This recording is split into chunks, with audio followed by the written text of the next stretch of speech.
奏折上说凤阳穷苦贫瘠，民不聊生，为何这路修得如此笔直宽阔？皇爷爷，孙儿倒是觉得这事儿不难解释。哦，你说说看。这凤阳县令肯定知道皇爷爷您心系祖地，说不定哪天就会派人来巡查，所以用贪污的钱修了这么一条华而不实的迎驾路。如此一来，只要钦差大臣一到凤阳地界，看到这条平坦大路，自然会觉得此地治理有方。你说的不无道理。若是真如文儿所说，此人罪加一等。皇爷爷，孙女儿倒觉得这路修得如此精细，似乎不像是只为做表面功夫。凌轩，你就是心善，把人都想得太好了，这贪官的心思深着呢。到了凤阳县内，再去一探究竟吧。老爷，前面有人拦路！什么人敢在官道上拦路？皇爷爷，您看，还没进城就设卡拦路，这凤阳县令简直是无法无天！你们是什么人？我们是凤阳县衙铁道司的，林大人有令在先，所有外地马车想要入城，就必须走专属的马车铁道。马车铁道？这是什么东西？这可是我们凤阳县独有的东西，而且你们的马车也要换上特制的车轮才行。什么铁道？我看你们是想从我们身上榨取过路费。放屁！为过往马车换特制车轮，乃是林大人的命令，我们还犯不着借这种事情来要钱。换特制车轮却不要钱，这林峰做的倒是不过，你每人需要缴纳100文进城费，否则无法进城。果然如此，还以为你口中的林大人是个好官，到头来还不是巧立名目的贪官。真是开眼了啊！还未进城就先给这县令交了不少钱。看来这林峰在凤阳贪了不少啊！少在这里放屁！若是没有这些进城费，哪里来的这些马车、铁道和免费的特制车轮？你们不懂别乱说，傻逼！说什么？这位大人，这是我们几人的进城钱。你还算有点眼力劲儿，小的们干活！凌轩，你干嘛给钱？爷爷息怒，既然这林峰敢如此光明正大的要钱，我们不如进城看看再说。罢了，这次就听你的。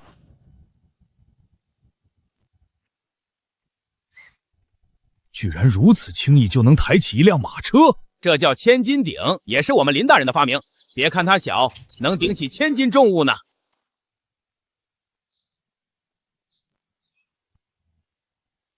换了轮子又有何用？难不成还能跑得比马还快？这车怎么跟飞起来一样？好快，恐怕再厉害的宝马也跑不出这般惊人的速度，而且一点都不颠。懂一些奇技淫巧就想借此敛财，当真是胆大妄为。进城之后，咱一定要斩了这林峰的狗头。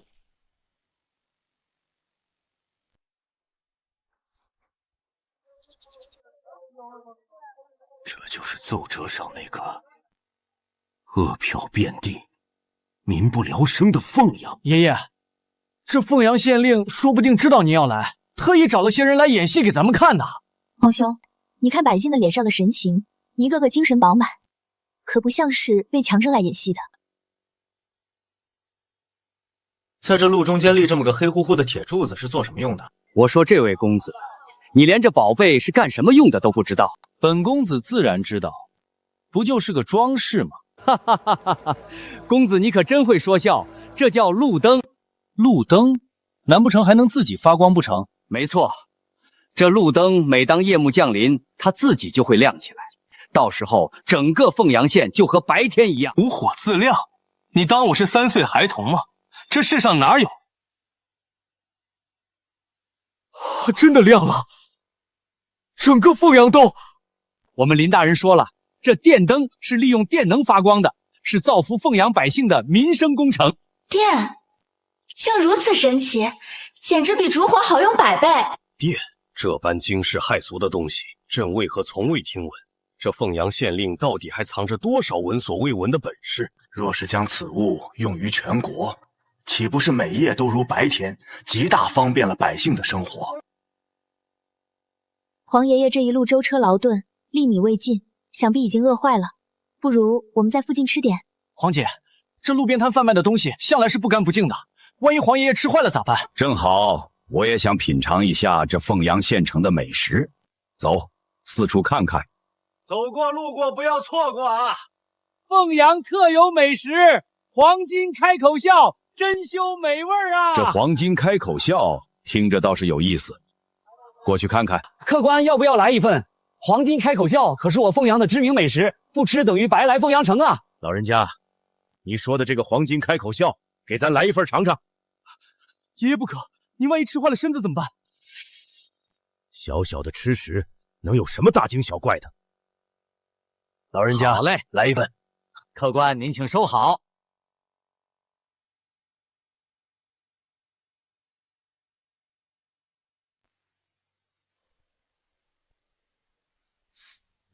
大胆刁民，竟敢在食物中下毒！公子冤枉啊！我这小本买卖怎么敢害人啊！住手！爷爷，真是美味啊！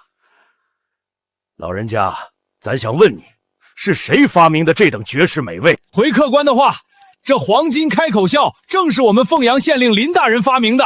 又是林峰，这个县令竟然还有这等厨神般的本事。不瞒几位客官说，我们凤阳好多穷苦人家，都是靠着林大人给的这条活路，才过上了今天的好日子呀。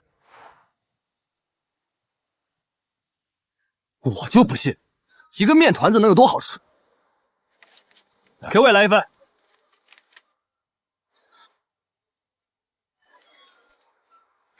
店家，也请给小女子来一份吧。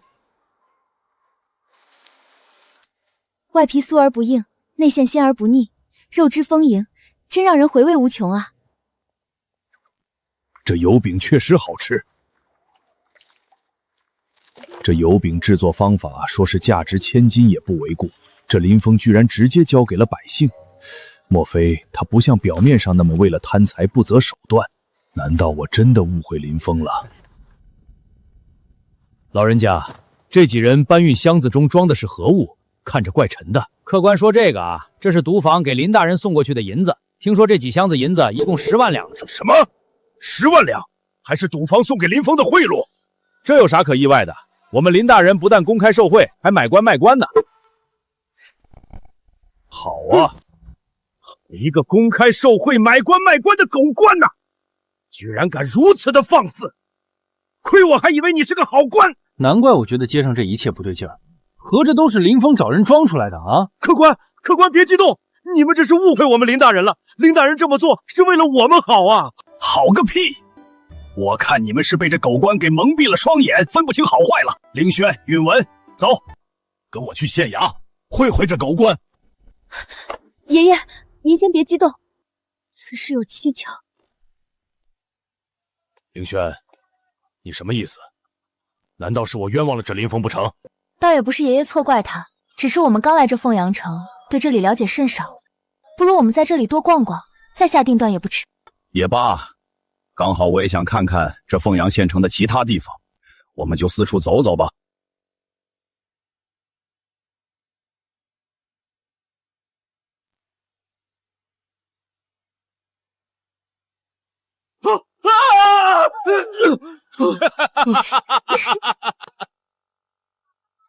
哇，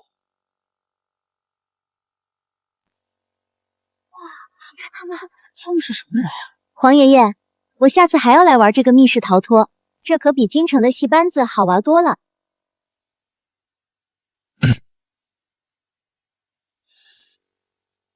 这林峰为凤阳做的事情居然如此之多，可是为何要买官卖官呢？爷爷，我看这凤阳县城的繁华，不过是这狗官人为制造出来的假象罢了。他若真是个好官，方才那摊贩为何会对他公开受贿，见怪不怪？允文说的对，一会儿到了凤阳县衙，我得好好的问问他才行。若是这林峰真的是贪官污吏，这凤阳百姓怎么会对他一致的夸赞呢？爷爷，凌轩觉得这件事倒没有那么简单。凌轩，我看你就是被这狗官营造的表象骗了。这些当官的心眼子比马蜂窝还多。皇兄，此话不能这么说。这林峰，女儿，我的女儿啊！爹，你回去吧，我已经决定好了。张老汉，你看到了吧？不是我们强抢你女儿，是你女儿不愿意跟你。官爷，求您高抬贵手，不要带走我的女儿啊！官爷，您带我走吧。说这事情搞，我反而有些里外不是人了。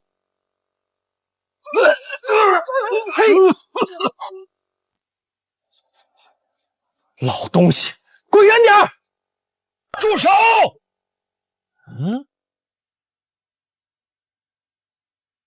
光天化日之下，而身为朝廷公差，竟敢强抢民女！哼，这是我们县衙的规矩，赶紧滚一边去，别耽误我办公。好，好，好！好你个林峰，我没有看错，你果然是个纵容下属、鱼肉乡里的狗官。你睁大你的狗眼，看看我们是谁！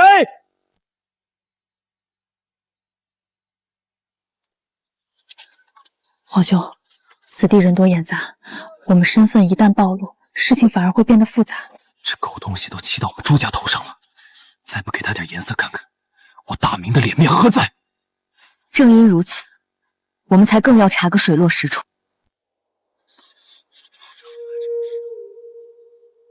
差爷，请问这位老人家究竟所犯何事，以至于要将其女儿当街带走？这老东西拿他女儿做底，找我们林大人借了50贯钱，如今他还不上钱，我们大人自然要带走他女儿。老东西，别嚎了，53刻准时到县衙公堂。好，好，好！这凤阳城的繁华，原来都是靠着这等搜刮民脂民膏的手段才建起来的。爷爷息怒，事出反常必有妖，这里面定有我们不知道的隐情。能有什么隐情？定是这狗官平日里收买人心，背地里却干着伤天害理的勾当。爷爷，53刻便会开堂公审，既然是公审，我们何不亲眼去看个究竟？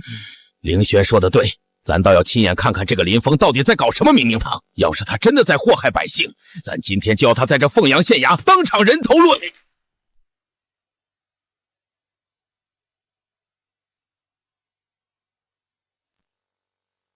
这位老乡，这都什么时辰了，为何还不见县令升堂？林大人这会儿估计还在补觉呢。升堂问案乃是县令之本职，关乎百姓疾苦，他竟敢因贪税而置之不理。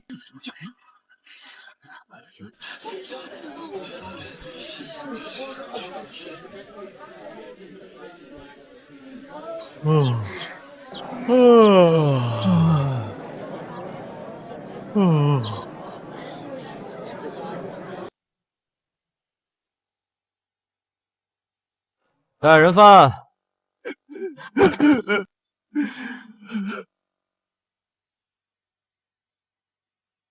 张老三，1个月前你从本官这里借走纹银50贯，按照约定，你现在该还我500贯。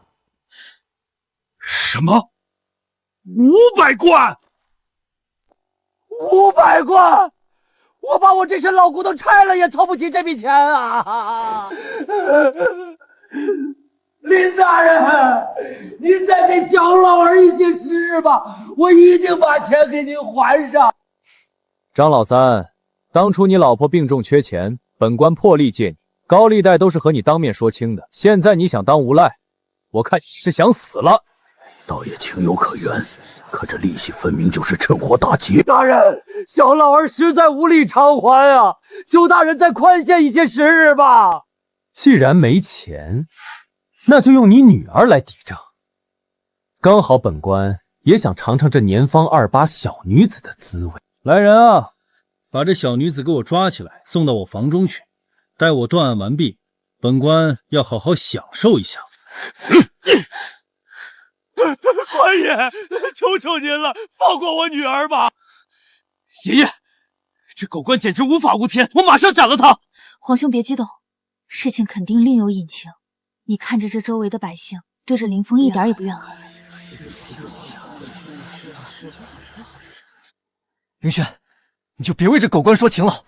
皇兄，我们看完整个断案再下定论也不迟。你们2个把这张老三给我拖出去打一顿，让他长长记性。大人，求求你了！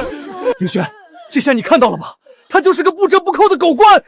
这狗官当街强抢民女，还无故殴打百姓，把我大明律法当成废纸了吗？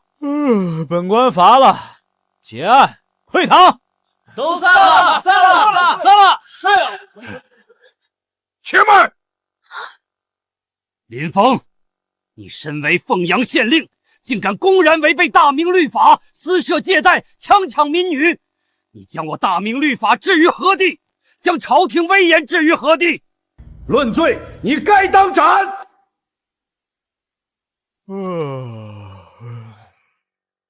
论罪，你该当斩！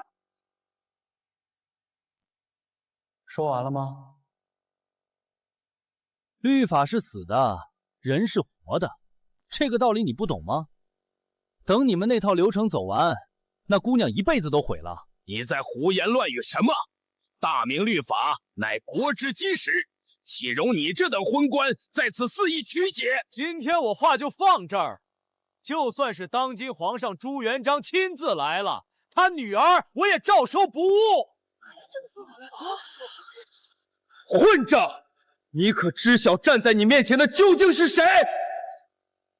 我管你是谁，来人，把这几个家伙给我轰出去！是。放肆！你们可知？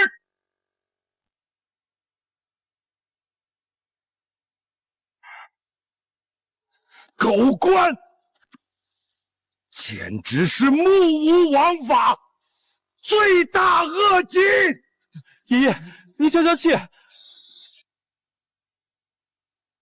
这位老丈，你们是不是误会我们县令大人了？误会？那狗官在公堂之上强抢民女，这还有什么可误会的？林大人他不是那样的人。不用再说了。允文，传令下去，命吏部尚书吴林火速率领禁卫军进驻凤阳，缉拿林峰。今日，咱要这狗官林峰人头落地。是。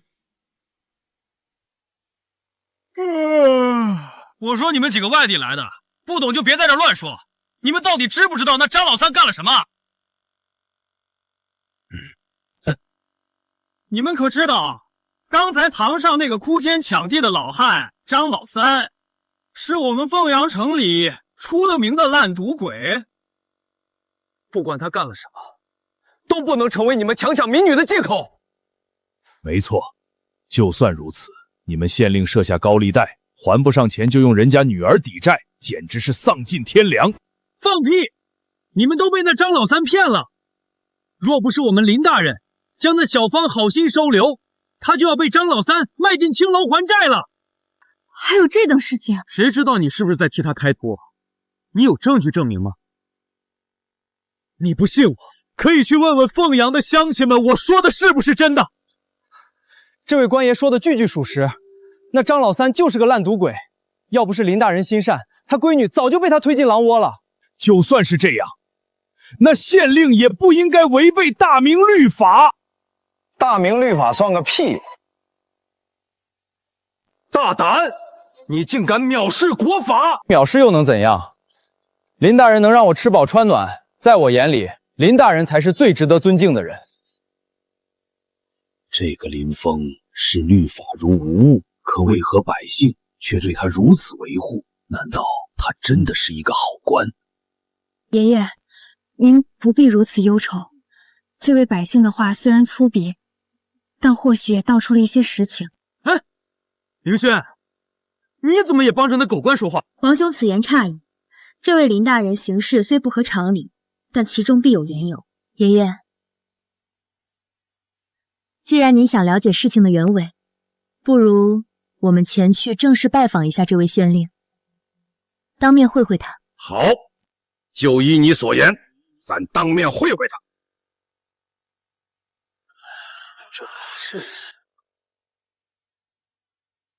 这位官爷，我等乃京城来的假商，有要事想求见你们县令林大人，还望通禀一声。怎么又是你们几个？赶紧滚蛋！别在这碍眼！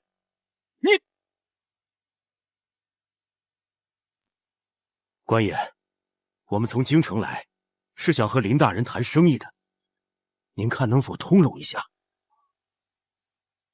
区一个7品县令，见他一面居然还要钱！小小心意，还请官爷笑纳。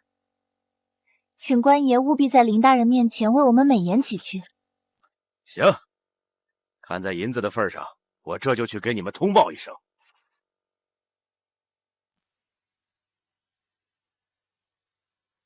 凌轩，你为何要给那狗仗人势的东西钱？皇兄息怒，当下要紧的是见到林峰，为此花点银钱不算什么。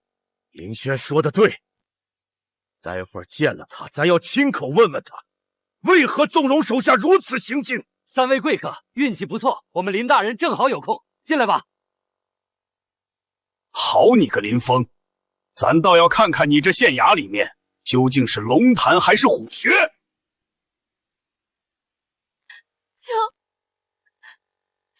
求大人开恩，收留小女子吧。本官救你是出于县令之职，乃分内之事，当不得你如此大礼。你一个未出阁的姑娘家，无缘无故的留在我这县衙后院，传扬出去，与你的名节有损。小女子不怕什么名节有损，大人救了我，我以后就是大人的人了。这样吧，本官可以替你物色一门好亲事，找个老实本分的男人嫁了，也算有个依靠。不，小女子不嫁人，我只想跟着大人您。凤蝶，带她下去洗漱一番，再找一身干净的衣裳给她换上，把她送走。是，大人。姑娘，起来吧，别为难林大人了。我不走，我这辈子都是大人的人。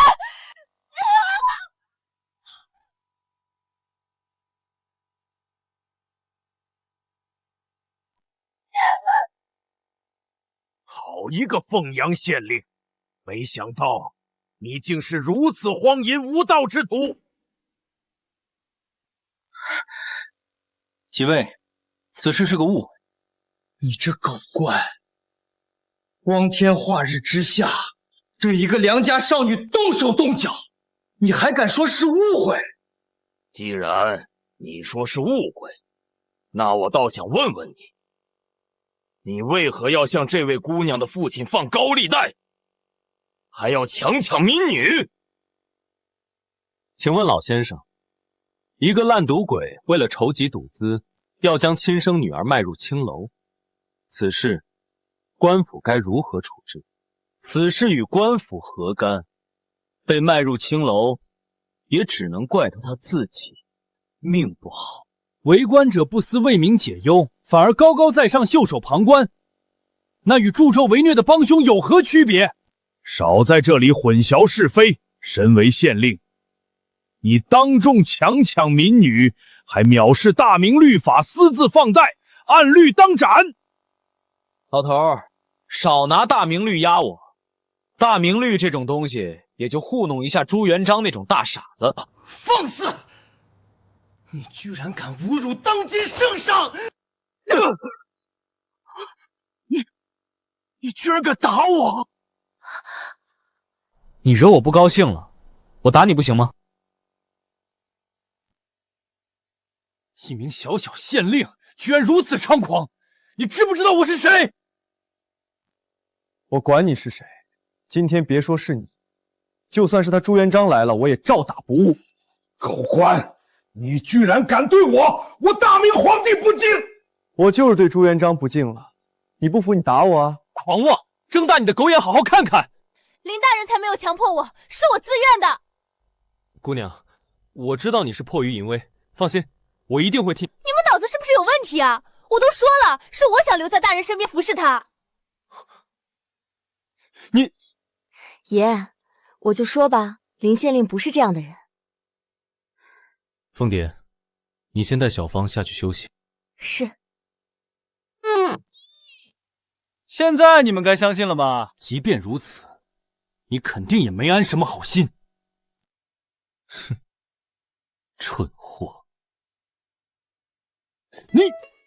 林大人，赌坊的王老板听说您这儿有贵客，特地送来一份贺礼。抬进来吧。纹银1000两，数目分毫不差。好你个林峰，前脚刚逼迫良家少女就范，后脚就公然收受赌坊的黑钱。我两头通吃怎么了？有问题吗？你身为朝廷命官，收受赌方贿赂，还敢说没问题？你把大明律法当成什么了？我替赌坊解决了天大的麻烦，让他们免于血光之灾。这钱是我应得的报酬。你应得的？我看就是官匪勾结，沆瀣一气。看来今天咱不戳破这层窗户纸是不行了。林大人，这卢子峰是隔壁桃源县最大的盐商世家，上次他交了钱，让我帮他坐上桃源县令的位置，事情还没办，估计这会儿是来催我了。林大人，您这府上今儿怎么这么热闹啊？原来是卢兄啊！快，别在门口站着，先进来坐坐。这几位看着面生的很啊。这几位是京城来的大客商，正与我商讨凤阳的发展大计呢。原来是京城来的贵客，失敬失敬，在下桃源县卢子峰，见过各位。林大人，上次在下托付您的事情，请让您费心了，这点小小意思不成敬意，还望大人您一定要收下。林大人，我那桃源县令一事，就全仰仗您多多费心，多担待担待。卢兄，你我之间何必如此客气？不出半个月，桃源县的官印必定送到你的府上。那在下就不打扰大人和贵客议事了，告辞，告辞。林峰，你竟然敢公然买官卖官，你眼里还有没有朝廷？有没有当今天子？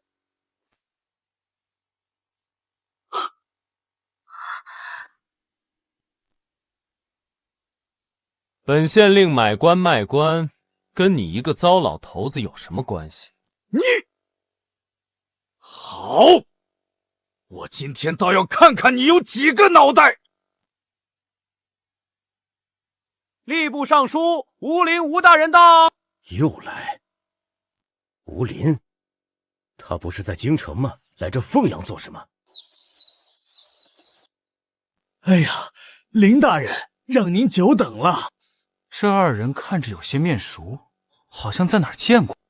林大人果真厉害，10万2两分文不差，下官佩服佩服啊！我说老吴啊，你可别光顾着夸我了，人家花了钱，你得好好办事儿啊。上次我给你举荐的那个河宗府通判，上任不到3个月就被你直接罢官了，最后那烂摊子还得我派人去收拾。你们居然还敢私下串通买官卖官，真是好大的胆子！林大人，我也不想罢他的官呀，是那小子自己将把柄落给了他的竞争对手，人家一封密折捅到了奉天殿，圣上亲自批示拿他开刀。我要是不立刻罢了他，他现在坟头草都快2米高了。又是老朱这个傻逼！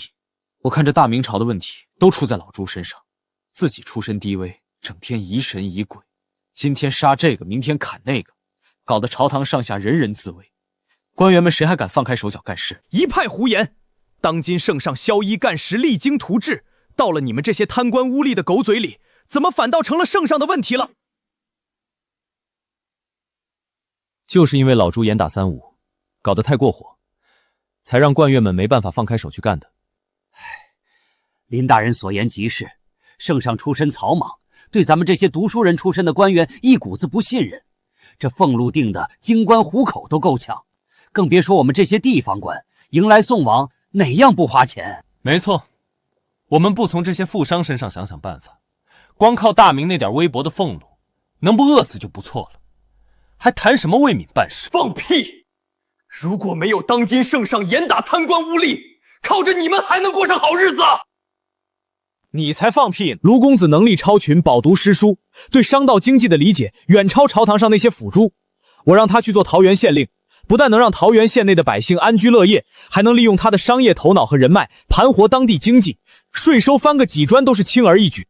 反观那些所谓的清流，有哪一个不是想着的法子剥削百姓，增加苛捐杂税来为自己博取政绩？他们除了会写篇锦绣文章歌功颂德，还会做什么？你说这两种人到底谁才是真正的人才，谁才是祸国殃民的蠹虫？哎呀，林大人说的太对了，这朱元璋啊，他就是眼睛长屁股上了，根本分不清好赖人。吴林，你本事不小啊！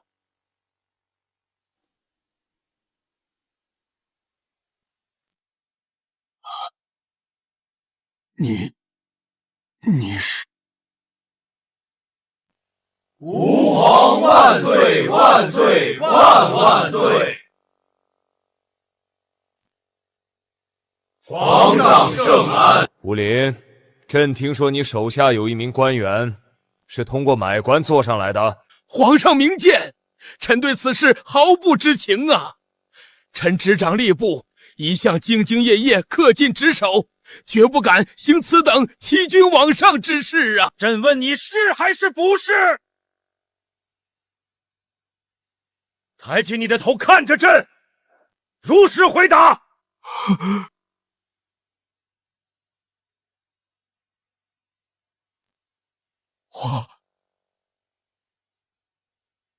吴大人，有我在，不要慌。老头子，你们这些吃皇粮的不服是吧？今天我就把话撂这儿了，事儿该怎么办就怎么办，这是我凤阳县的规矩，哪怕皇帝老子来了，我也不会改。林大人，慎言，咱们今天不提圣上这事儿了，算我求您了，行不行？怕什么？就算是朱元璋本人亲自站在这里，这些话我也照说不误。你这个小王八蛋，嚣张跋扈，无法无天！老子今天就先宰了你！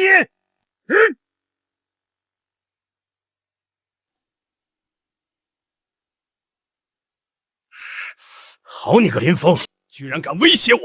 今天我倒要看看你有几个头！老头敢动我，找死！不要啊，爷爷！你放开！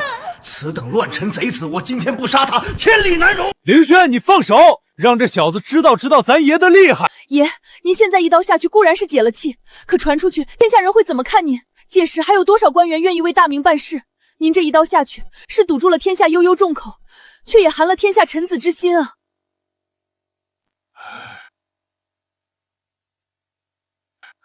林大人恕罪，我们一家子吃的都是皇粮，家祖父一生最是记着皇上的恩情，所以听不得半句对圣上的不敬之言，这才一时冲动对您多有冒犯，还望林大人海涵。3日后，我们一定会备上厚礼，登门赔偿林大人。林大人，不好了，出大事了！大人，天一亮，他们就要处决风毒兵了。做还真快。看来今晚这县衙是注定不能太平了。赔偿可以，看在美女你的面子上，今天这事儿就这么算了。不过你们几个暂时还不能走。来人啊，把这3位贵客带到后院厢房，好生招待。没有我的命令，不许他们踏出后院半步。你敢软禁我们？林大人既然有此安排，想必有您的道理。那我们就听从便是。看到没，你们2个大老爷们加起来都比不过人家小姑娘。爷，孙女自有打算，这次您听我的。也罢，就听你这丫头的。林大人，我家中尚有急事，先行告退，您自求多福吧。区一个皇商而已，至于害怕成这样吗？爷爷，您今天劳累了一天，喝杯凉茶降降火气吧。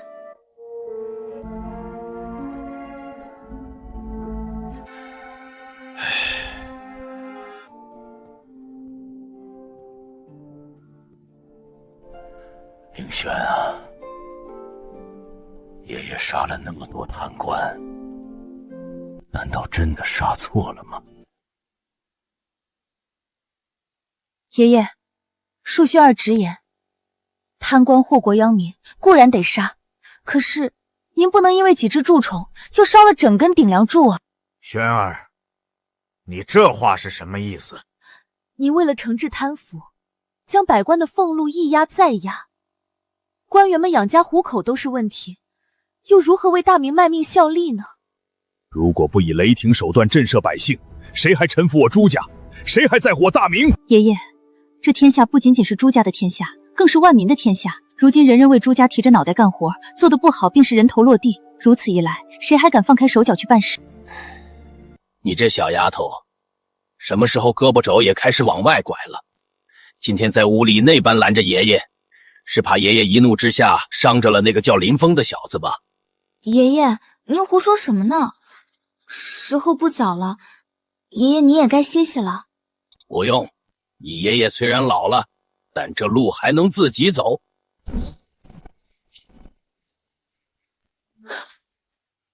说，那狗日的林峰在哪儿？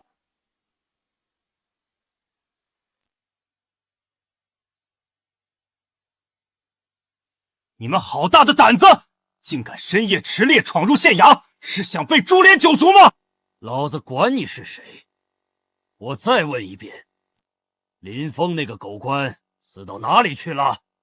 要是不说，老子就先拿你们的脑袋开刀！就凭你们这些藏头露尾的鼠辈，也敢威胁我？老东西口气还挺大！来人，把这几个家伙都给老子绑了，等下跟着那个林峰一起弄死！是大哥。我们是当人，大明奉旨的皇商，你们敢在县衙之内对皇昌行凶，不怕此事传到京城，皇上把你们碎尸万段吗？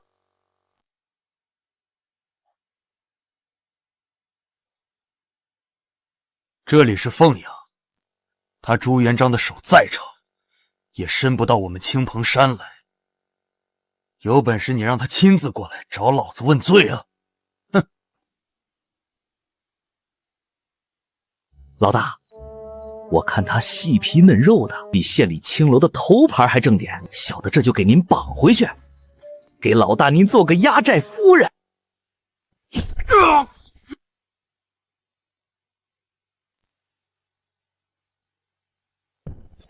去啊！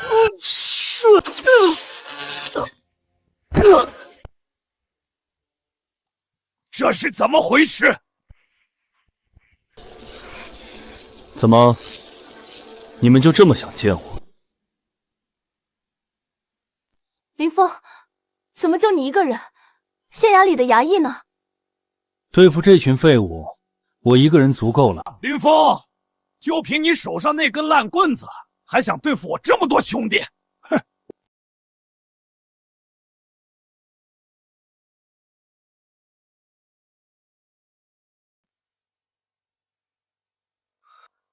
这林峰到底在搞什么鬼？难道是想拉着我们一起陪葬不成？正好，省得我再费功夫锯你们那穷山寨里，把你们一个个揪出来了。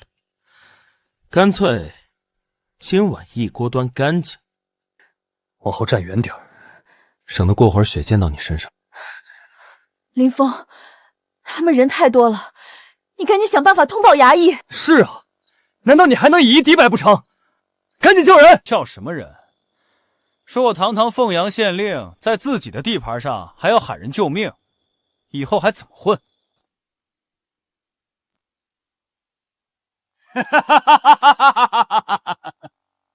林峰，我知道你有点本事，但是老子今天带了100多号兄弟，你拿再厉害的武器也打不过。小子们，给老子上！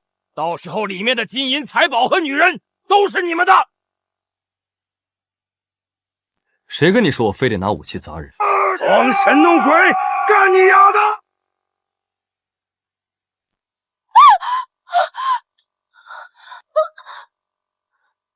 原来你这么胆小啊！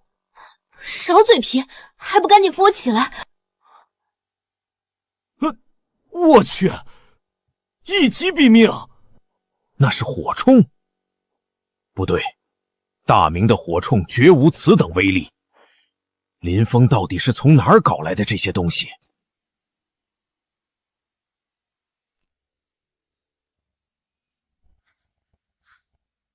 怎么样？还想试试？难怪白天咱用刀架在他脖子上，他还能面不改色。原来他身上一直藏着这等神鬼莫测的火气。都愣着干什么？他那玩意儿肯定打一发要很久，趁现在给我剁了他！谁要是能干掉他，老子赏他1万两白银！妈的，豁出去了！老子就不信你的火片能一下把我们都杀了！完了，这么多人一起上，这下子真的完了。抱歉啊，我忘记还有威力更强的武器。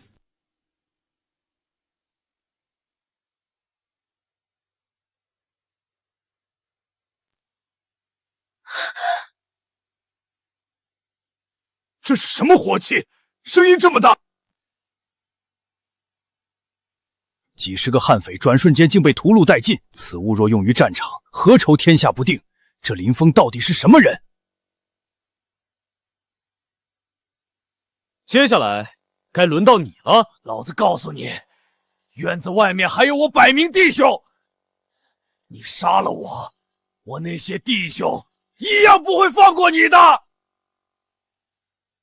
你这么为你的弟兄们着想，为什么不亲自下去陪陪他们呢？林峰，你他妈别逼我，大不了跟你斗个鱼死网破。跟我鱼死网破？你有这个资格吗？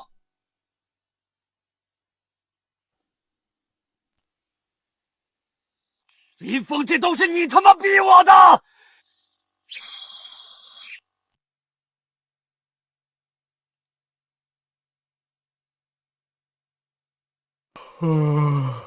别吹了，你那些弟兄在院外打呼噜都听不见。你放屁！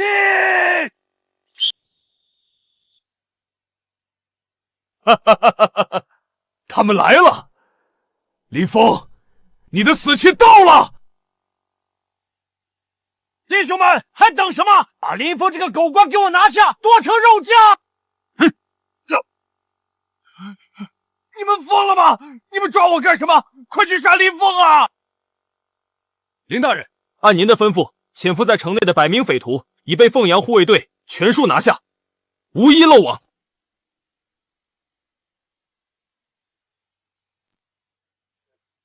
林大人，按我大明律制，额定兵力不过区30人。你这支100人队伍是从何而来？又是如何能在不惊动上级官府的情况下，将上百名悍匪一网打尽的？我县衙的卫所的确只有不足30人，不过，如果我卫所的每一个人手里都有这东西呢？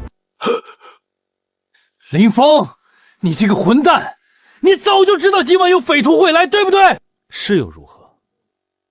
既然早有准备，为何不提前告诉我们？你这是在拿我们当诱饵？不然呢？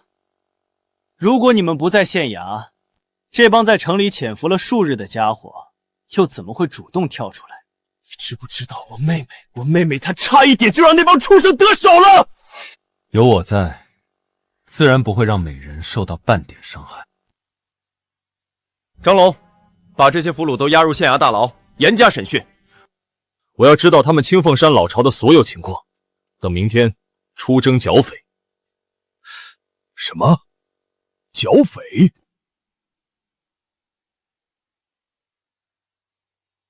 怎么，不信？这凤阳处于2省交界，丛林广袤，山脉起伏，地界匪患盘踞已久。3年前朝廷出兵围剿过一次，也只是伤了他们的元气，根本无法连根拔起，还耗费了大量的财力物力。你今天不过是侥幸灭了一股匪徒，剩下的那些可都缩在各自的老巢里，你拿什么去剿？不错，情况摸得挺清楚。不过吧，我明天带5个人就可以将剩下的土匪全部剿灭。林大人，我知道你很厉害，但剿匪一事还需从长计议，不可莽撞。5个人剿灭数百匪徒，这小子要么是疯了，要么就是他手中还藏着比刚才那火器更可怕的东西。5个人去剿匪，你是去给山霸王送点心吗？简直是滑天下之大稽！怎么？你们不信我5人能剿匪？你可知剿匪时是要死人的？别说你带5人去剿匪，就是你有5000人的军队，都不一定能剿匪成功。林峰，爷爷说的对，剿匪不是儿戏，这件事我看还需要从长计议。也罢，今天就让你们看看剿匪的头号猛将。来人，把意大利炮给老子拉上来！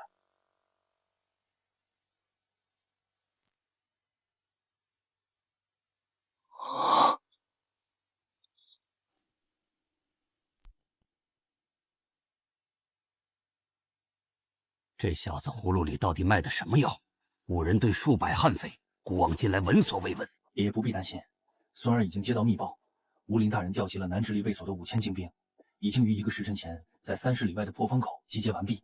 只要我们这边稍有变动，一声令下，大军便可即刻杀到。这林峰最好真有什么通天本事，否则咱们正好借剿匪之名，将他这乱臣贼子一并铲除。老朱，前面那处山坳就是清风山的匪寨了。林大人，天色将晚，依我看，你应立即派2名机灵的弟兄，趁着夜色摸上山去探明寨内虚实。待到3更时分，人困马乏之际，我们再行突袭。只要拿下了匪首，余下的乌合之众不足为惧。爷爷说的是，知己知彼，百战不殆。林峰，你可别莽撞行事。剿个匪而已，还用得着这么麻烦吗？麻烦？林峰，你把打仗当成什么了？不这么做，你还想怎么打？就凭我们这几个人，大摇大摆的走上去送死吗？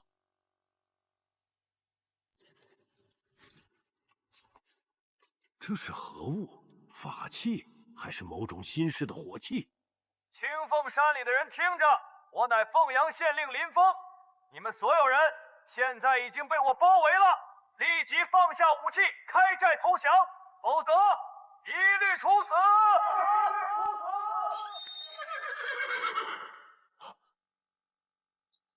这是什么妖术？千里传音？他娘的！这凤阳县的酒，就是比别处烈，喝着痛快。大当家的威武！别说凤阳县，就是整个南直隶，听到您原镇大当家的名号，谁不吓得尿裤子？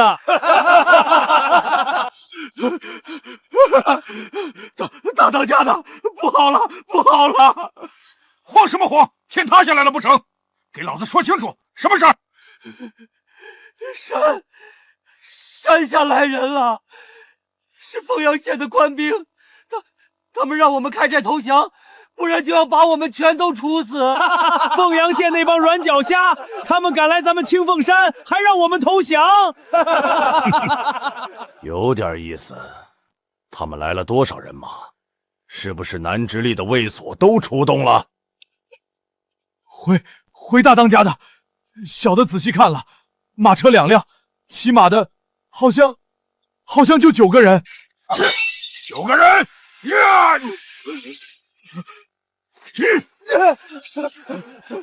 大当家的饶命！小的不敢说谎，真的就那么几个人，领头的还有一个怪东西喊话，声音大得吓人。哼，装神弄鬼！老子还没去找他凤阳县的麻烦，他倒自己送上门来了。老子今天就让他知道知道，死字是怎么写的。小的们，都给老子抄上家伙，跟我去战场上看看。李峰，你这般大张旗鼓，是生怕他们不知道我们来了吗？爷爷，我们快走吧，再不走，等那帮土匪冲出来，我们一个都活不了。瞧把你们给吓的，还自称皇商呢，这点胆色都没有。实话告诉你们吧，别说这山里的300多号人了，就算他们那个狗屁大当家的亲自出来，见了我家大人，也得乖乖跪下磕头求饶。你们想死，别拉上我们！底下是哪个不知死活的狗东西，敢在老子的地盘上撒野？就凭你们这几只臭虫，也配让老子求饶？元振，元振，爷爷，难道他就是乾元第一悍将，有万人屠之称的元振？没错，正是他。华成辉我也认得，当年我亲率大军，折损数万将士，都没能留下此寮。没想到他竟然没死，还躲在这凤阳地界，当起了占山为王的土匪。林大人，元振此人来头太大，万万不可力敌。他手下那些匪徒，恐怕也都是百战余生的精锐。我们这点人手，无异于以卵击石。君子不立危墙之下，我们还是暂避锋芒，从长计议吧。我逼他锋芒？当然了，元振实力深不可测，我们不能白白送死啊！公主殿下，再厉害的人，筋骨再硬，能比得上我手中的火器吗？元振，本县令念你也是个人物，给你最后一次机会，立刻缴械投降，本县令还能让你死得痛快点，否则定让你和你这山寨一同灰飞烟灭！哈哈哈哈哈哈！乳臭未干的黄口小儿，想当年，就连你们的开国皇帝朱元璋率领10万大军都奈何不了我，你一个边陲之地的小小县令，又奈我何？老东西，你现在不是什么前朝名将，你就是一条没了主人的丧家之犬，也配在我面前叫嚣？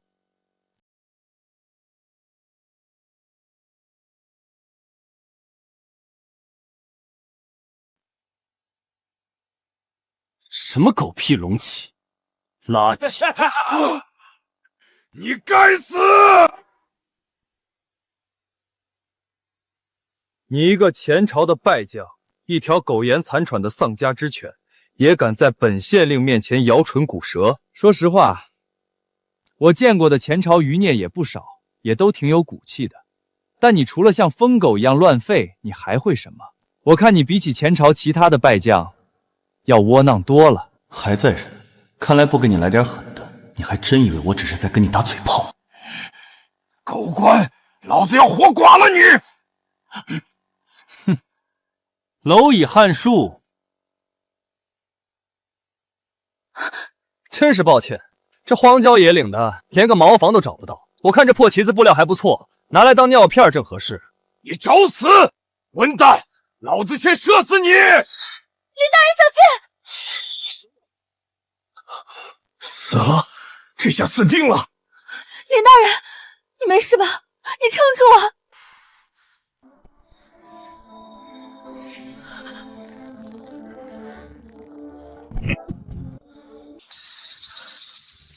美女，你也太关心我了吧？不过，好歹让我提上裤子，你再过来啊！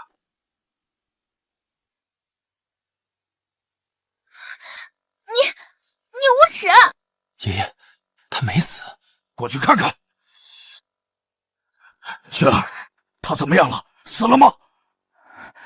没有。不过对方见一箭不成，肯定会倾巢而出，追杀出来。真到了那时候，就凭我们几个人插翅难飞。林大人，此地不宜久留，趁着对方还没有反应过来，我们赶紧撤退吧。撤退？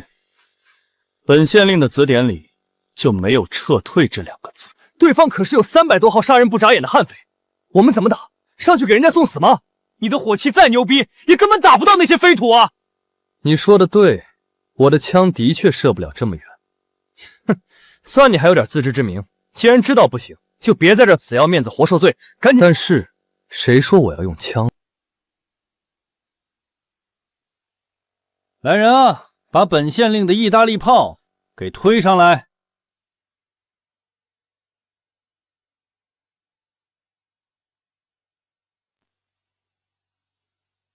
林大人，大炮已就位，随时可以开火。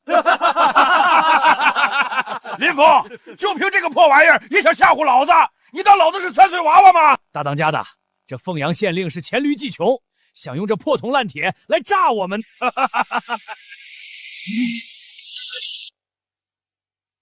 老子现在给你最后一个机会，爬过来把老子这双靴子舔干净了，老子还能给你留个全尸。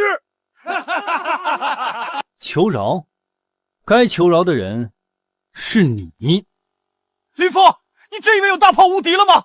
对方一轮齐杀，我们就要被射成刺猬，到时候我们都得死。区100名弓箭手算个什么东西？好一个不知天高地厚的黄口小儿！老子今天就让你知道我清风山300好汉的厉害！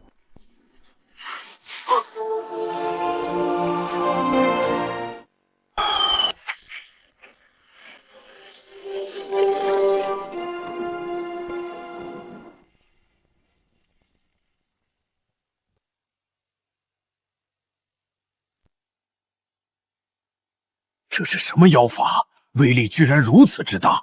这个林峰究竟还藏着多少咱不知道的秘密？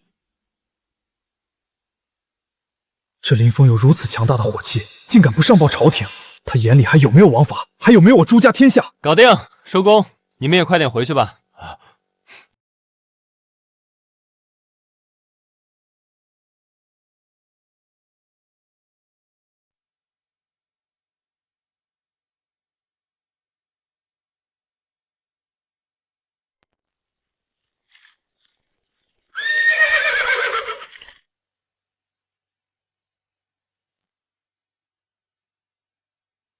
皇上，恕臣来迟。照陛下的吩咐，南直隶的兵马已经全部集结完毕，听候陛下调遣。万岁！万岁！万岁！奉朕的旨意，所有人即刻开赴凤阳，捉拿县令林峰。爷爷，您为什么要捉拿他？妹妹，此等逆贼，私藏如此毁天灭地的神器，却秘而不宣，这与谋反何异？够了，凌轩。他林峰在富阳做的那些事儿，咱都可以睁一只眼闭一只眼，但是他私造火器，还不上报朝廷，是何居心？这等神器，一炮便可轰平一座坚城，他藏在手里，是想在这凤阳自立为王吗？国之重器，岂容私人染指？我绝不容许任何人动摇咱大明的根基。爷爷恕罪，孙女知错了。众将听令！在，直取凤阳。活捉林峰，若有反抗，扼杀勿乱。全军出发，目标凤阳县衙。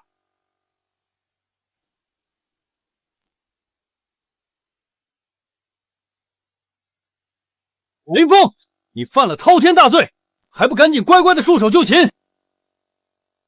老张，看这排场，想来你们根本不是什么从应天府来的皇商，而是应天府的皇亲贵胄吧？哼，林峰，事到如今，你既然认出了咱的身份，见到大明皇帝，为何还不下跪？果然，这老头就是老朱，这狗东西，居然微服私访，跑到我这凤阳来钓鱼执法了。老哥，哦不，陛下，您这微服私访可是把臣瞒得好苦啊。不过，臣斗胆问一句，臣究竟是犯了什么十恶不赦的大罪，竟劳烦陛下如此兴师动众，调动大军来拿我？死到临头了，你竟然还在狡辩！林峰，你身为一县之尊，却贪赃枉法，公然与商贩勾结，买官卖官，你更是仗势欺人，强抢民女入府。最不可饶恕的是，你竟敢私藏威力巨大的火器，意图谋反，你可认罪？允言退下。林峰，暂且问你，这几项欺君妄上、祸国殃民的罪名，你到底知不知罪？陛下明鉴，臣收那卢子峰的钱是为了拿来建设凤阳，强抢民女。臣是救人于水火，何来强抢一说？这2条罪名，恕臣不能认。那咱问你，这火器你作何解释？你私自打造这等利器，不上报兵部，不是想造反是什么？陛下，这东西之所以没上报，是因为它目前还极不稳定，经常炸膛伤人。臣本想着等彻底测试稳定、改良完善以后再上报给朝廷，给陛下一个惊喜。你胡说八道！刚才在清凤山，你那火器杀人如麻，哪里有半点不稳定的样子？不稳定？那咱再问你，那个能一炮轰饼平座山寨的意大利炮又是什么东西？陛下，臣这意大利炮纯粹是为了对付那帮穷凶极恶的山贼专门研发的，而且造价极其昂贵，工艺复杂，根本没有批量生产的能力。好个伶牙俐齿的林峰，你小子在咱面前嘴里没一句老实话。武林，臣在，将这个狂妄忤逆、私造军器的狗官给咱打入死牢。明日午时升堂会诊。遵旨。来人，拿下！你们放开我，别乱动！哈哈哈哈！陛下既然要审，那臣明日就在公堂之上好好给陛下算算这笔账。只希望陛下到时候千万别后悔抓了臣。死鸭子嘴硬，把他压下去！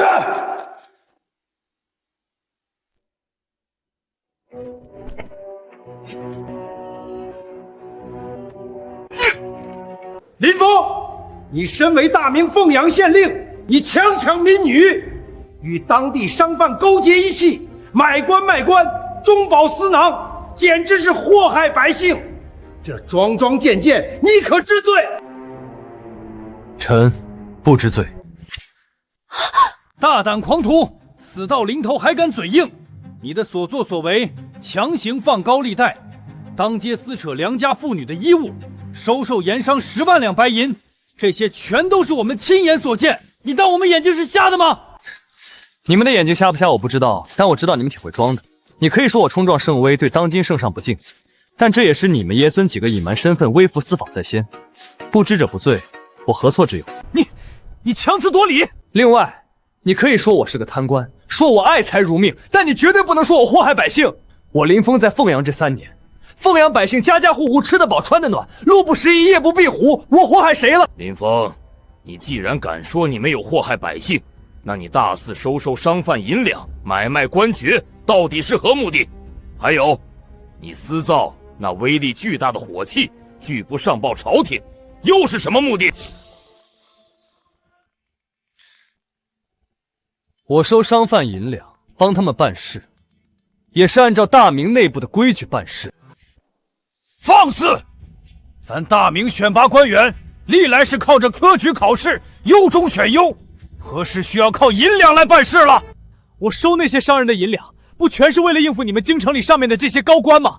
像我们这种底层出身的人，就算有天大的真才实学，如果不去讨好你们上面那些千丝万缕的关系，不给他们送银子打点，哪有可能当得上官？我若不贪，我这凤阳县令的位子早就被人顶了。我拿他们的钱用来建设凤阳，我问心无愧。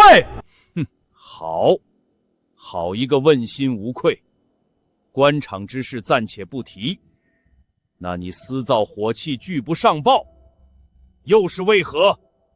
你眼里还有没有朝廷？还不明白吗？若是我将那火器的制造方法告诉了你们朝廷，你们那些工部的大人们只会高高在上的对我指手画脚，他们会变本加厉的要求我改良改造，提供更多的图纸和材料。最后呢，研制失败的风险和所有的开销利润，全都要我凤阳县自己来承担。这种吃力不讨好的事，我凭什么要做？一派胡言，竟然敢跟朝廷讨价还价！你这就是想谋反！我眼里只有凤阳的百姓。好一个眼里只有百姓的狂徒！既然你觉得朝廷亏欠了你，既然你如此目无君父，那咱今天就成全你的忠义。来人啊，将林峰这个逆贼给咱押下去，打入死牢。明日午时，午门问斩。臣遵旨。爷爷，不可啊！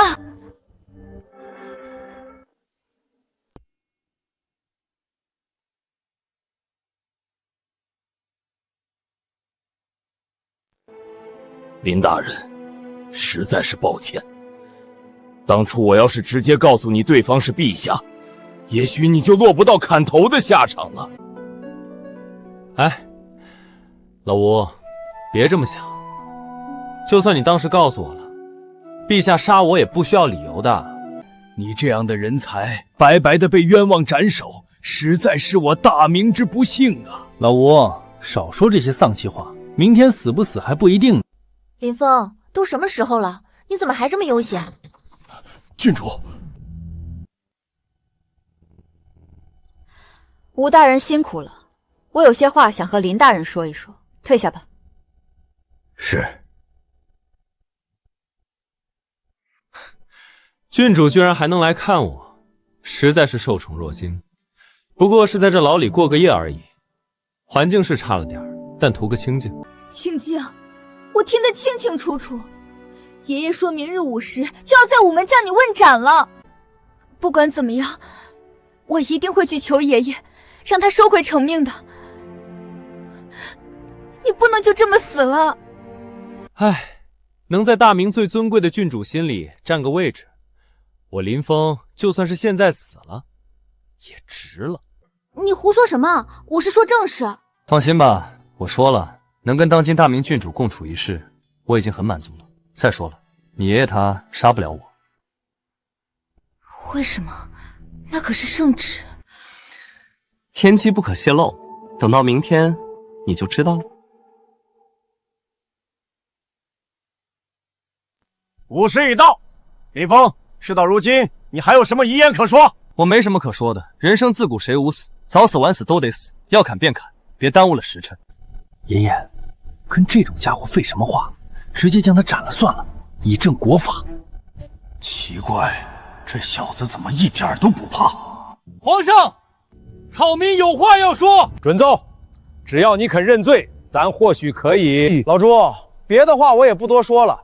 我看上你家孙女了，你要是答应把你孙女许配给我，跟着我林峰过日子，我立刻就把那意大利炮和 AK-46的制造全套方案双手奉上。林峰，你这个逆贼，死到临头还敢调戏皇室，找死！你要是不愿意，那我也没什么好说的了，动手吧，别磨蹭了。好，那我今日就成全你。来人啊，给我砍了他！斩！刀下留人！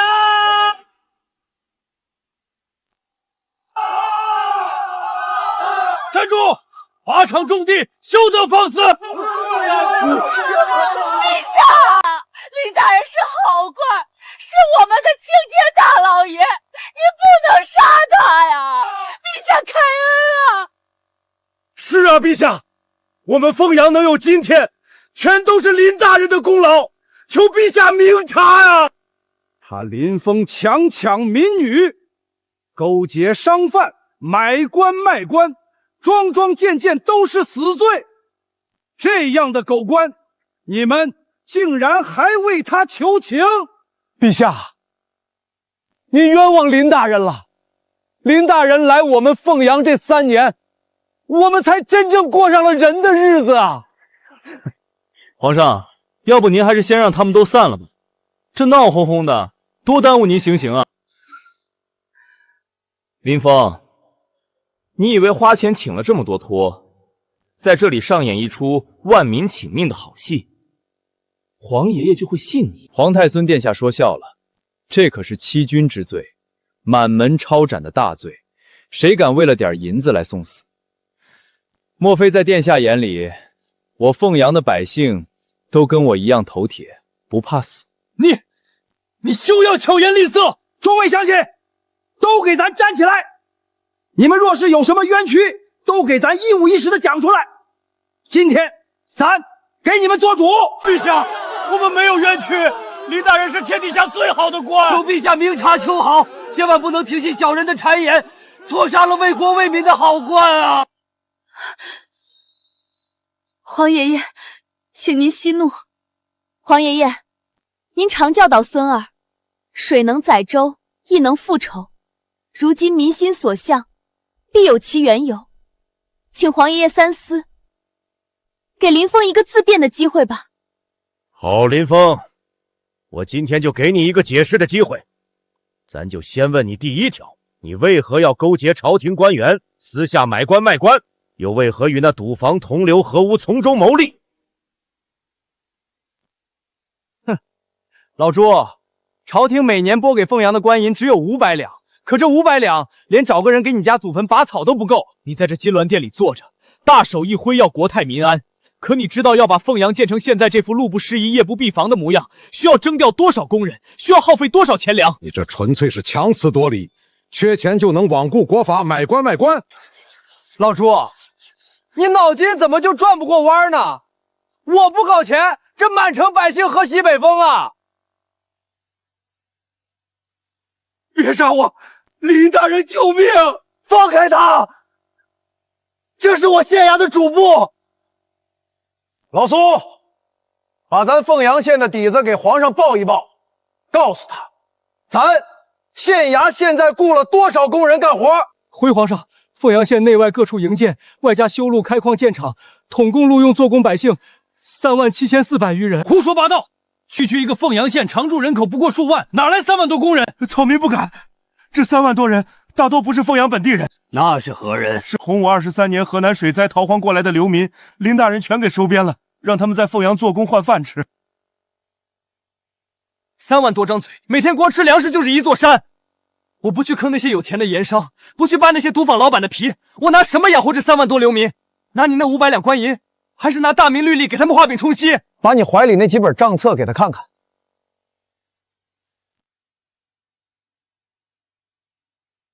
每一笔都有出处，全用在霍阳基建和赈济灾民上了。爷爷，当心账本造假！闭嘴！咱打天下的时候，你看过几天仗？这账目来龙去脉严丝合缝，谁能凭空造出这等规模的假账？爷爷，轩儿早说过，林大人绝非大奸大恶之人。打住啊，美女，别给我戴高帽！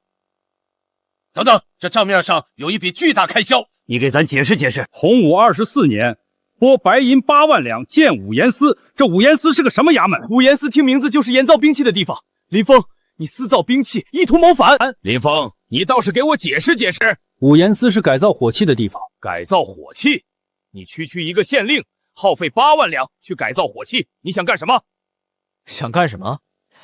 为了保护我辛苦建起来的凤阳城呗。强词夺理！凤阳地处内陆，既无边患，又无流寇，你要火器保护什么？分明是想拥兵自重。既无边患，又无流寇。小皇孙，你真该出宫去民间走走了，脑子里装的都是水吗？你敢辱骂我？老朱，你觉得朝廷的火器天下无敌，还是觉得大明江山固若金汤？咱的大明军队横扫漠北，火器哩哩，难道有假？看来你也被下面那些报喜不报忧的混蛋蒙蔽了。你问我为什么要自己造火器，这事儿还得从我刚到凤阳县上任那年说起。那是洪武22年，我刚踏进这凤阳县衙的大。洪武22年，我考中2甲进士，满心抱负来到这凤阳县上任，结果推开县衙大门，满院子杂草长得比人都高。堂堂大明祖地，连个像样的名媛谷都敲不响，骨皮早被老鼠啃烂了。我上任第1天，因为发不出俸禄，衙役就跑了一大半。满口胡言！朝廷自有定例，岂会短了地方俸禄？定例？你去问问户部，哪年没结辽地方粮款？不过这还是小事。洪武23年，河南发大水，黄河决堤，朝廷的赈灾粮迟迟不到，流民饿得一子而驰，几十万人像蝗虫一样往南跑。这些灾民逃难到凤阳，凤阳城外一夜之间冒出10几个山头，全是笑聚山林的土匪盗贼。他们抢劫商客，下山打秋风。最猖狂的时候，几千人围着凤阳城门叫骂。竟有这等事？那林大人是如何守住县城的？守不住的。我曾带着衙役天县里临时招募的青壮出城剿匪，却被打得跟孙子一样。废物！堂堂朝廷命官，连几股流寇都对付不了。小皇孙，那帮土匪手里拿的是精铁环手刀，全套的皮甲。再看看我手底下的人，拿的是生锈的杀猪刀，削尖的竹竿，这仗怎么打？胡说！大明军器管控极严，这等精良军械，土匪从何得来？这你得去问问兵部和工部那些大老爷们了。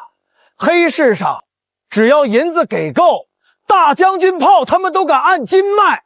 就算如此，凤阳本地驻有卫所，你为何不去卫所调兵平去卫所调兵？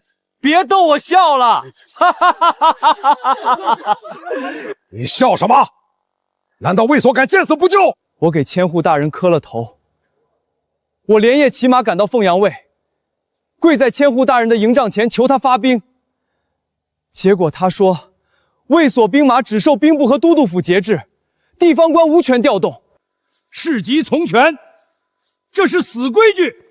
没用的，千户大人后来给我交了底。发兵可以，拔营起寨需要开拨费，一个人头10两银子， ，1000人就是1万两。我一个穷的连裤裆都破洞的县姓，上哪儿给他弄1万两白银？老朱，我不造火器，难道等死吗？强词夺理！就算你研制火器是为了自保，那你造出来之后藏匿不报、私自囤积，这不是想造反是什么？这些火器我制造使用的时都要万分小心，一旦疏忽就是命丧当场。若是他人没我指导，伤亡率高达90%，你让我怎么上交？火器研发安全确是首位，你这番考量倒算周全。火器的事儿，咱暂且算你过关。但咱进城时看到城东乌烟瘴气，大片土地不种粮食，全盖成了厂房。这里写的凤阳第1钢铁厂、大明皇家肥皂厂、盛世纺织厂，有这闲钱，为何不给百姓多买几亩良田？3万多辽民，再多的良田也没用。那也该设法赈济。你弄这些厂子，岂不是不务正业？老朱啊，开仓放粮，等到了灾民碗里，那就只剩下清水了。难道你建几个厂子就能救活3万人？对，这就是我要教你的4个字：以工代赈。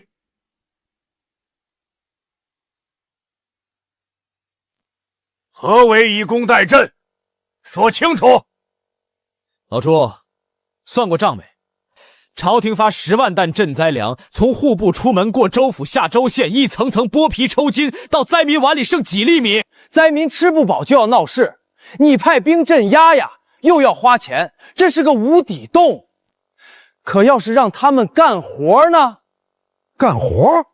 进我的钢铁厂打铁，进纺织厂织布，只要出把力气，就有热乎饭吃，按月拿工钱。人忙起来有盼头，谁还去造反？他们造出来的钢铁、布匹、肥皂，我全盘高价卖给江南富商，赚回来的银子再去湖广买平价粮，消灭暴乱，养家糊口，创造税收，一举3得。你这些厂房能吃下多少流民？5000人。好，能平5000流民，足为振兴。老朱，格局小了，是5万。哦不！居然敢说5万人！凤阳总共才多少人口？闭嘴！君无戏言。你真能安顿5万人？账本都在苏根生那儿放着，你可以挨个核对去。好，好，好！你简直是我的天房，有此良策，大明万年无忧。老匹夫变脸真快，总算把这条命保住了。爷爷，不能放他，刚才都是他在狡辩，您切莫被这奸臣糊弄。大哥，你别再血口喷人。凌轩，你中了什么邪，还在为他说话？我中邪？没林大人造火炮，咱几个昨晚就死在土匪刀下了。没他建厂子，凤阳城外早就饿殍满地。他这是救民水火。看见没？群众的眼睛是雪亮的。你要砍我，问问凤阳百姓答应不答应？放开林大人！放开林大人！放开林大人！哈哈哈哈！好。咱今天就顺了这民意。凤阳县令林峰私造兵器，违制建厂，罪在不赦。然其安抚流民，保境安民，功在千秋，功过相抵，即刻无罪释放。皇上圣明。林峰，你那连发火器叫什么名堂？火绳枪。这火绳枪威力远超军器局火铳。眼下能不能全军列装？老朱，你想挺美，能全军装备我早装了。放肆！怎么跟皇上说话？我看你分明是心怀鬼胎，私藏秘方。你懂个屁！这枪管全要金刚打造，且流程繁琐，产量根本上不来。金刚，这是何物？可否带我去看看？既然皇上想看，那就带您去看看。这一天能出多少铁？铸铁3万斤，金刚5000斤。不可能！大明一府之地，1年也出不来3万斤铁。大哥，仔细看那些风沙，全凭水踏鼓风，12个时辰不停，火力比寻常铁匠铺旺100倍不止。林大人何须撒谎？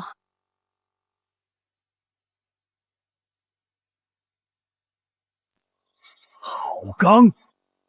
若用这等金刚打造大明制式刀剑，对上瓦剌重骑，岂不全当切瓜砍菜？这钢打刀剑韧性根本不够，对砍几下必折。真要打百兰钢刀，得砸10倍成倍银子，耗费巨大人力。可惜了，不能全军列装，给咱单独打一副铠甲，一把利刃总成吧？行，给钱就行。回头打好派人送京城去。好小子，真是一点亏不肯吃。看也看完了，回去吧。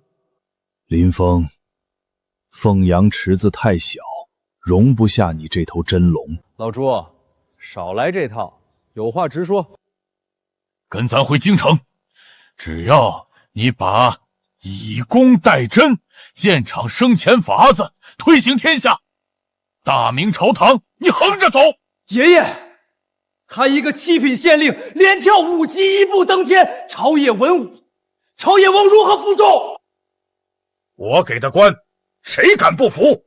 不服，让他来找我。林大人，京城广阔，定能大展回图。这是千载难逢机缘。去京城可以，不过眼下不行。为何？难道咱这2品大员还委屈了你？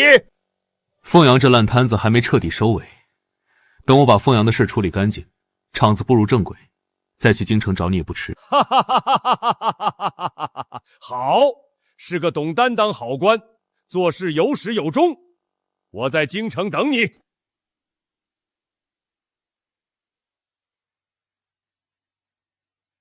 王爷，听了此人事迹，觉得此人如何？狂妄，目无尊长。此子行事看似荒诞，实则步步踩在点子上。那以工代怨之策，实乃治国大策，能解流民之患，还能生出金山银海。只可惜没能当日听他讲解。他那连发火器才真叫人眼馋。若我北平燕王卫能全军配备，对阵瓦剌铁器，何须再用人命去填？此等惊天伟地之才，若能收归麾下，大事可期。听说他连父皇的面子都不卖，一个工部尚书都能推辞，能甘心跟本王去苦寒之地吃沙子？人皆有欲，只要找到破绽，没有拔不动的钉子。而且前日北平来信，郡主在游玩的时候感染了风寒，现在卧病不起。关键时刻，我们可以用郡主来劝他。你这方法倒是可以，但是不到关键时刻不许用。贫僧明白，我们现在不如进去看看，和此人聊聊也罢，会会这只地头蛇。瞧什么瞧？今天县衙不见客，林大人要休养。这位差爷通融。在下狄竹，这是我朋友陶须子，我们是从北直隶来的客商，有笔大买卖想找林大人当面谈。北直隶来的大客商，行，冲这锭银子，我去给2位通报一声。不过林大人刚睡下，见不见你们，我可不打包票。大人，外面来2个北直隶客商，说有笔大买卖要亲自跟您谈。滚滚滚！什么大买卖？本官现在富可敌国，让他哪儿凉快哪儿待着去。那我回绝他们。对了，那领头的人说他叫什么狄竹，旁边还有个叫陶须子的，真是怪名。北直隶狄竹陶须子。站住！你给我滚回来！大人，您不是说不差钱不见吗？你懂个屁！快去把大门敞开，把人客客气气请到会客厅。是。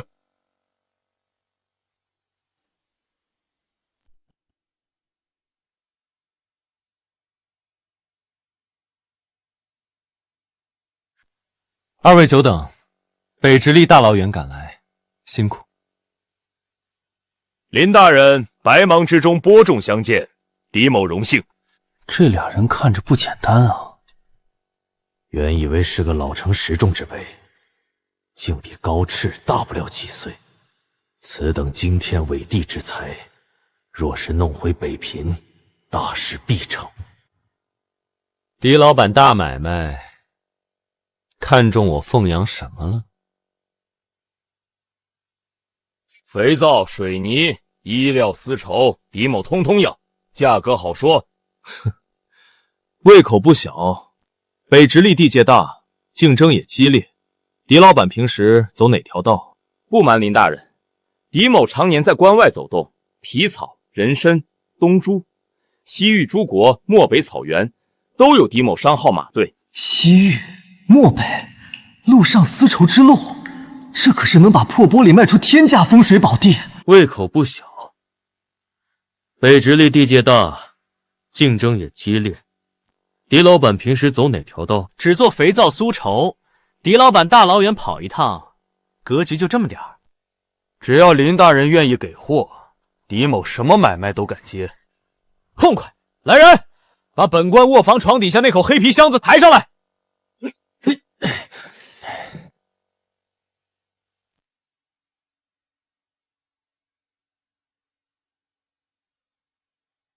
全都是琉璃。白送。林大人，狄某跑江湖多年，天下没有白吃午餐。条件是什么？条件简单，就看狄老板胃口多大，能吃下我多少货。狄某商队虽然宽裕，但也得掂量掂量。林大人手里能有几件？5件、10件。狄某砸锅卖铁，10件全要。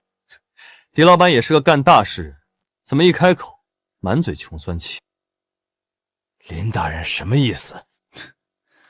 想要拿下我凤阳琉璃在北直隶代理权，最少50件起售，少1件免谈。50件？林大人，你莫不是拿狄某寻开心？50件极品琉璃，整个大明都找不出。在我凤阳，只要本官点头，你想要100件、200件，随时提货，就看你有没有这个身价。一口价50万钱，均价1万1件。你要是拿货量大，本官还能给你让利。100件！你说什么？狄某要100件，100万钱。好，狄老板果然有魄力，痛快！凤蝶，给狄老板倒茶。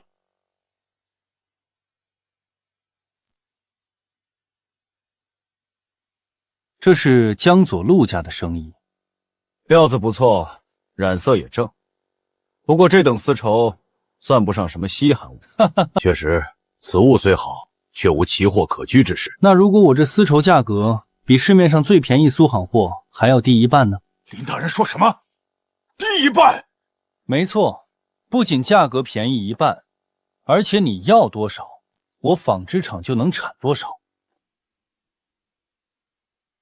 琉璃丝绸，来时路上见的水泥地路面，全出自此人之手。这等通天大才，若能弄回北平，辅佐本王，大事何止添3分胜算，必须把他砸下。老朱真是个福星，他前脚让我清空库房，后脚就送来这头北地大肥羊，库存清空不说，还能大赚一笔。狄老板，买卖谈妥，天色不早，本官做东。后院备了些宝酒，赏脸吃顿便饭。这小子心气极高，理有走不通，只能结交，用情拿下。林大人赏脸，狄某求之不得，能与大人这等奇人同桌共饮，是狄某福分。林大人这凤阳地界，竟有如此地道北地吃食。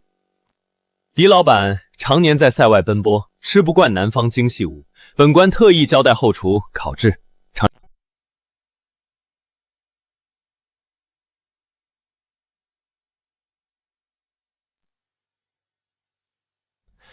光吃肉没意思，狄老板尝尝本官私酿。好酒，狄某走南闯北，从未闻过如此霸道酒香。这叫茅台，一口下去，刀割喉咙，火烧心，就怕狄老板喝不惯。笑话！狄某在关外那是拿烧刀子当水喝。老板慢些，痛快！林老弟，你这人对我脾气，以后在北平遇上麻烦，报我狄某名字。狄老哥豪气，不过老哥这买卖做太大，西域漠北，马匪流寇多如牛毛啊。哼，马匪他们也配接老子货？我这流离丝绸，价值连城，一旦出关，必然惹人眼红。不知老哥伤后护卫队是个什么规模？为何这等机密绝不可信。 5000人，看不出来狄老哥这商号护卫赶得上大明正规卫手啊！5万，哈哈哈哈！5万，狄老哥真喝高了！你一个商队养5万人，当朝廷锦衣卫瞎呀？老子没吹牛，不瞒老弟，达子见了我的人都得绕道。吹什么牛逼？你当你是燕王朱棣？林老弟信我，我没吹牛。老哥，5万练兵靠可不是死板阵型的。听过33制战术没？何谓33制？3人为一个战斗小组，1人主攻，1人辩护，1人支援。小组呈三角阵型散开，互相依托，哪怕被打散，也能各自为战，这叫战术穿插。还有，这2本书在哪儿？哼，全在我这儿。此等练兵神术，若用在燕王位身上，扫平漠北，何足挂齿。这小子简直就是天授奇才。林老弟，老板，不可鲁莽，此事需从长计议。滚一边去！从什么长计议？这等奇才，错过是要遭天谴。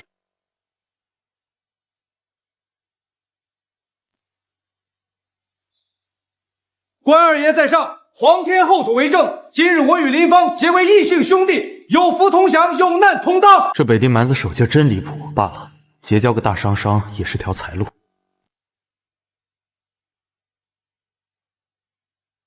哈哈哈哈哈！好兄弟，以后在北平，四哥罩你，谁敢动你一根汗毛，四哥活劈了他。四哥，你是朱棣？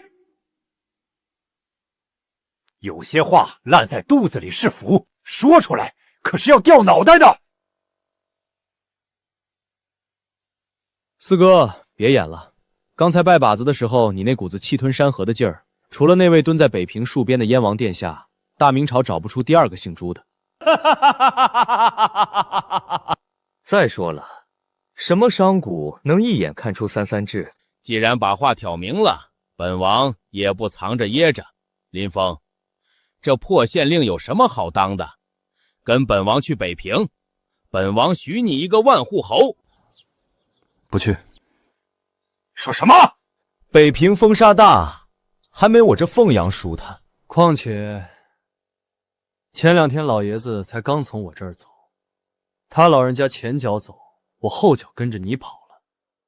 四哥，你是嫌我命长，还是嫌你自己命长？的确，父皇刚走，若是贸然让林峰和我走，恐怕也会牵扯到我身上，得想办法瞒过去才行。所以啊，四哥，咱俩这兄弟照做，买卖照谈，但去北平这事儿，且等以后吧。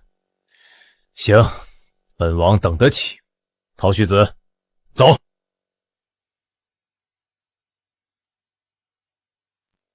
那33制，你想明白了？贫僧刚才在脑子里演练了3遍，若真能成军，塞外蛮族那套骑射就是个笑话。此子之才，甚至在刘青天之上，若不能为殿下所用，必成大患。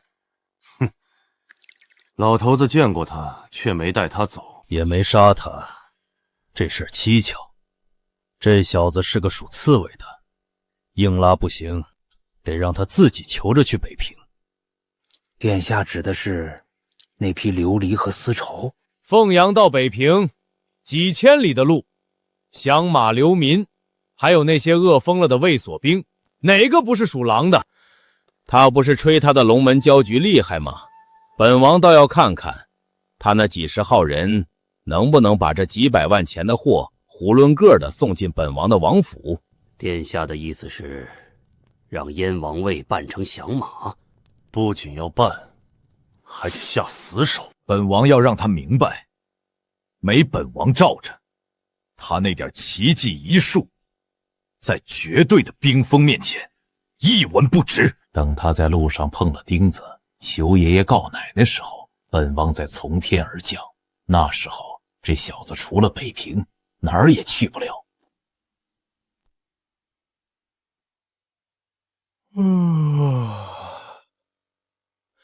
林老弟，昨晚说的事儿，本王可是认真的。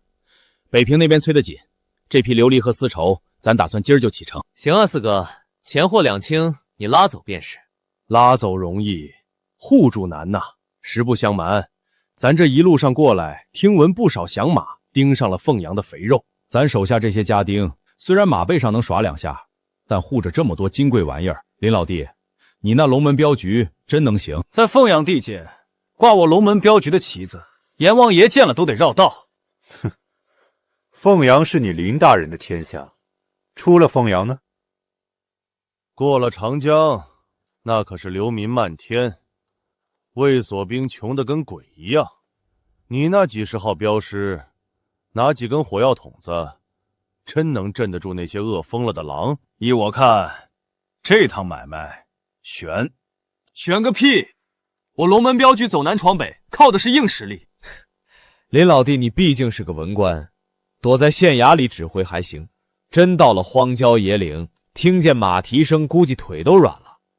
这保命的本事，还是得靠咱们这种拿命换钱的粗人。朱老四，你瞧不起谁呢？老子亲自带队，我亲自把货给你送到北平王府大门口。老弟，别冲动，刀剑无眼，万一有个闪失，咱可赔不起一个县令。少废话，3天后准时发车，到时候让你见识见识什么叫特种镖行。好，那我就先回北平打点，在燕王府备好美酒，等老弟大驾。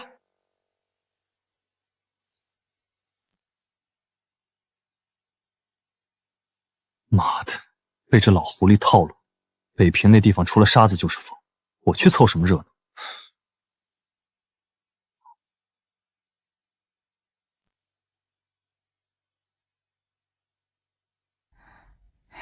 爷，听说您要去北平，听说北平的胭脂水粉最有劲道，爷带上奴家好不好？带上带上，真拿你们没办法。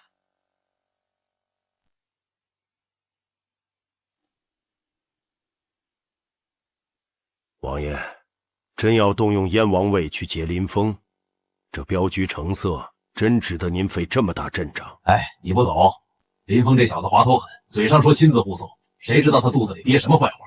他弄出那些火器，连父皇都没摸透底细。咱这次借着劫道名义，正好探探他龙门镖局家底。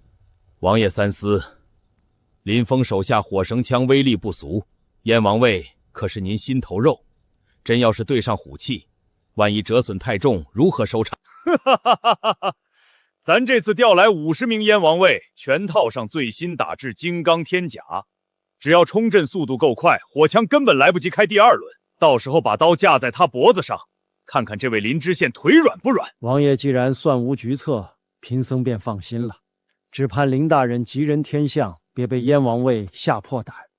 吓破胆最好，到时候名正言顺把他绑回北平，让他在燕王府专门给咱造火器。爷擦擦汗，这荒郊野岭连个茶铺都没有，真糟。就是，那燕王也忒小气，连个护卫都不留，全靠爷亲自受累。你们懂个屁！这叫实力展示。朱老师想看我笑话门都没有。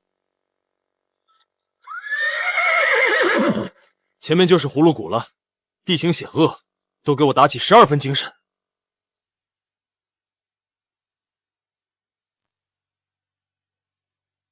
爷，有情况！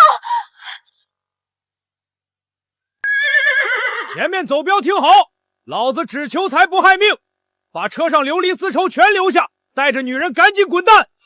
敢说半个不字，爷爷手里大刀可不认人。对路朋友，知道车上插是什么旗吗？龙门镖局。我管你是求财还是求命，今天敢动我林峰货，全留在这儿当化肥！哈哈哈哈哈！黄口小儿大言不惭，就凭你们手里那些烧火棍，弟兄们，让他们见识见识什么叫铁骑冲锋！杀！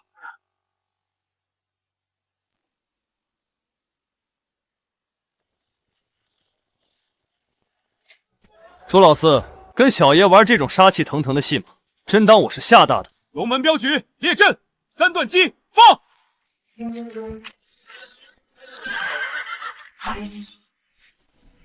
林峰，早跟你说了，你这烧火棍对付寻常毛贼还行，对上咱大明的百炼钢就是个笑话。弟兄们，撵过去！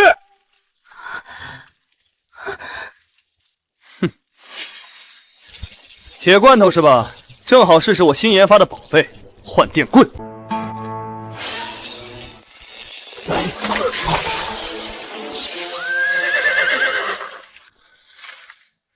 那是什么邪术？这小子到底还有多少压箱底的宝贝？这电棍竟能格甲伤人！撤，后退30步，弓箭手准备。朱大哥，非得在这儿跟我分个高下是吧？那我就陪你玩大点儿。龙门镖局听令，把那几个特制的小玩意儿拿出来。咱燕王卫剑术天下闻名，威力不输北方胡人。小小林峰，这下我看你怎么应付！往前！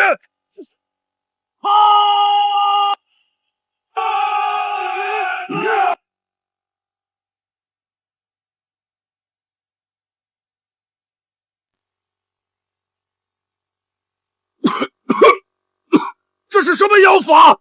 哪来这么大烟池？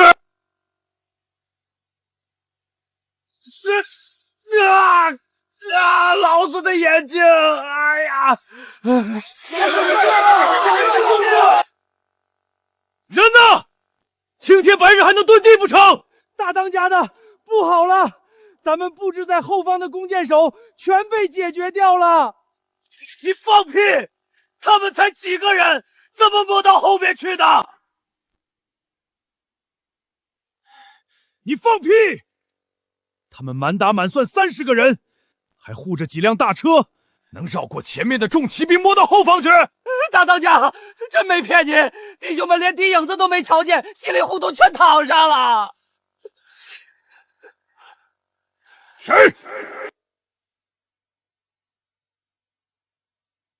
大当家，没伤口，连根针眼都没有，这人就这么晕过去了。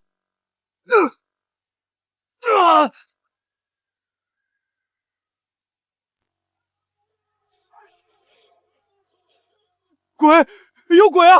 看不见的东西在打我们，别过来，退后！乱什么？都给老子稳住阵脚！背靠山岩结阵，全围拢过来！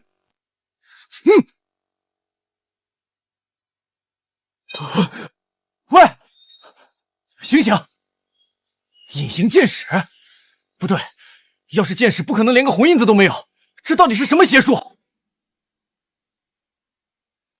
隐形剑矢，朱大哥这脑子真不够用。那种低等暗器我可看不上，我这玩意儿比暗器好使多了。怎么样，服不服？现在让兄弟们把刀扔了，蹲下抱头，我心情好，说不定让你们少吃点苦头。要老子投降，下辈子吧！这点装神弄鬼的伎俩，真当老子破不了？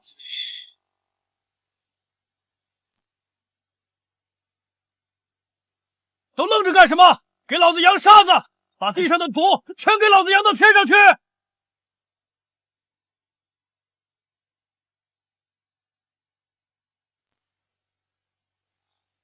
在那儿，抓到你们的尾巴了！给老子砍碎他们！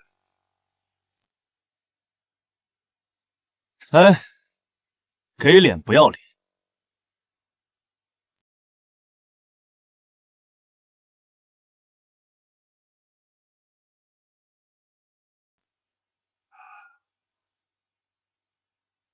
这到底是什么妖法？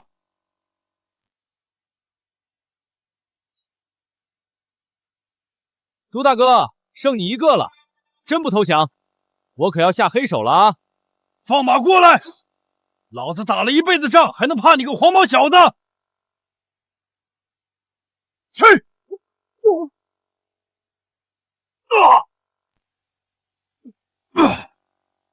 有种现身单挑！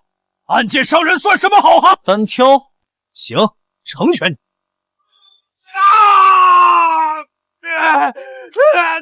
你大爷的林峰，你下死手啊！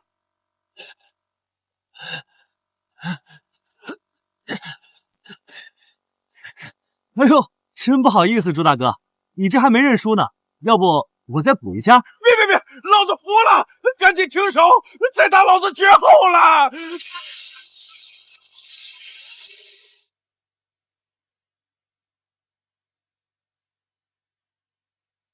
这是隐身衣。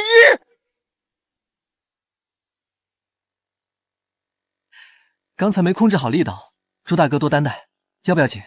我这带有金疮药。滚蛋！你这药管得了下面吗？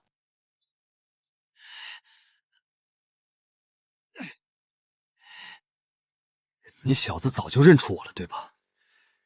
认出我了，还专门往那种地方招呼，你心到底有多黑？朱大哥这话说的，这可是你非要试探我的镖局。我要是不拿出点真本事露一手，怎么对得起你这份苦心？这就是刚才把我人掀飞的东西。空气枪纯靠压缩气流打人，威力可调，调小了能把人打晕，调大了就是刚才那效果，不流血不留痕，杀人越货必备良品。真是好东西，要是给我的精锐少特全配上这玩意儿，再加上你那件隐身布衣，面对瓦剌铁骑，老子能在万军丛中摸进敌营，直接取了他们主将的项上人头。林峰，跟我去北平，条件你随便开。别介，凤阳大把的银子等着我赚，去北平吃风沙我可不干。你小子怎么油盐不进？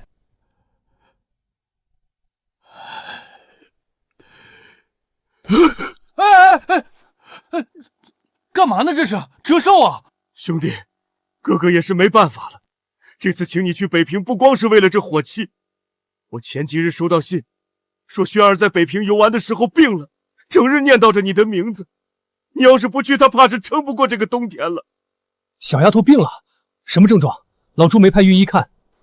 看了，全查不出毛病。轩儿天天拿着你送的琉璃发呆，你就当去救人行不行？大人，郡主那么可爱，您就去看看吧。是呀，大人，听说北平的羊肉锅子可好吃了，咱们去转转嘛。行了行了，去还不行吗？唉，说好了，我只负责看病送货，不管别的闲事。好兄弟，哥哥保证把你供起来，咱们即刻启程。